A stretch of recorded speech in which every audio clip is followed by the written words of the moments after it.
Bayangkan kamu sedang berdiri di tengah lapangan luas pada siang hari, dan bayanganmu lenyap. Tidak ada jejak gelap yang memanjang di tanah, tidak ada siluet dirimu yang biasa menemanimu.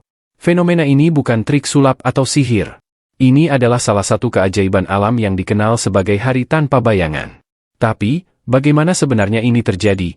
Mengapa beberapa tempat di bumi bisa mengalaminya, sementara yang lain tidak? Kita telusuri secara ilmiah. Yuk, langsung kita gaskan.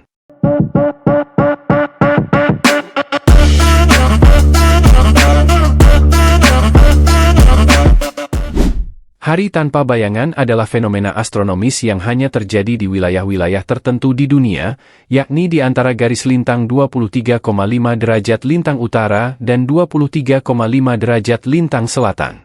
Wilayah ini dikenal sebagai zona tropis, mencakup negara-negara seperti Indonesia, Malaysia, Brasil, hingga Kenya. Fenomena ini terjadi saat matahari berada tepat di atas kepala seseorang pada siang hari, atau dalam istilah astronomi, berada di posisi zenit. Ketika ini terjadi, sinar matahari jatuh tegak lurus pada permukaan bumi, sehingga bayangan benda apapun, termasuk tubuh manusia, tampak menghilang. Untuk memahami fenomena ini, kita harus memahami cara bumi berputar dan mengorbit matahari. Bumi memiliki kemiringan sumbu sebesar 23,5 derajat. Karena kemiringan inilah, zona tropis menjadi satu-satunya wilayah di bumi di mana matahari bisa mencapai posisi zenit. Di luar zona tropis, matahari tidak pernah mencapai sudut tegak lurus ini, sehingga bayangan selalu ada. Fenomena hari tanpa bayangan terjadi 2 kali setahun di setiap lokasi di zona tropis, tergantung pada lintasan matahari saat bergerak menuju atau menjauhi garis balik utara dan selatan. Fenomena ini bisa diprediksi dengan sangat presisi menggunakan data astronomi. Lembaga seperti LAPAN di Indonesia rutin mempublikasikan jadwal hari tanpa bayangan di berbagai kota. Perhitungan ini didasarkan pada lintang geografis suatu tempat dan waktu transit matahari, yaitu momen saat matahari berada di titik tertinggi di langit. Sebagai contoh, di Jakarta, hari tanpa bayangan biasanya terjadi pada akhir Februari dan awal Oktober setiap tahun.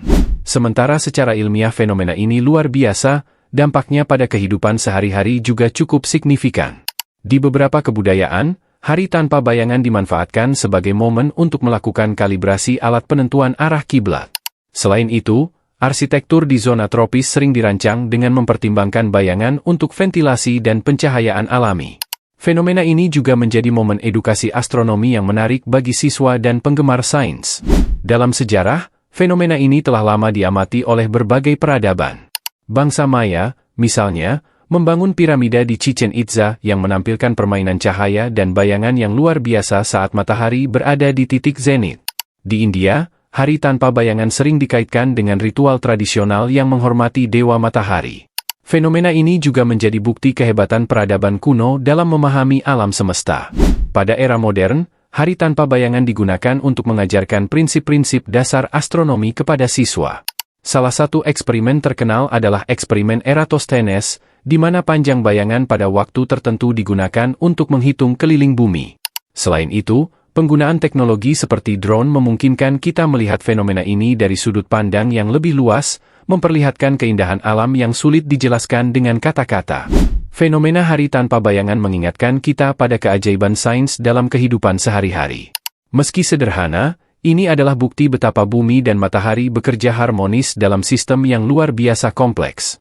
Jadi, saat giliran kotamu tiba untuk mengalami hari tanpa bayangan, jangan lewatkan kesempatan untuk berdiri di bawah matahari dan merasakan momen spesial ini. Yap, sekian saja dulu video untuk episode kali ini.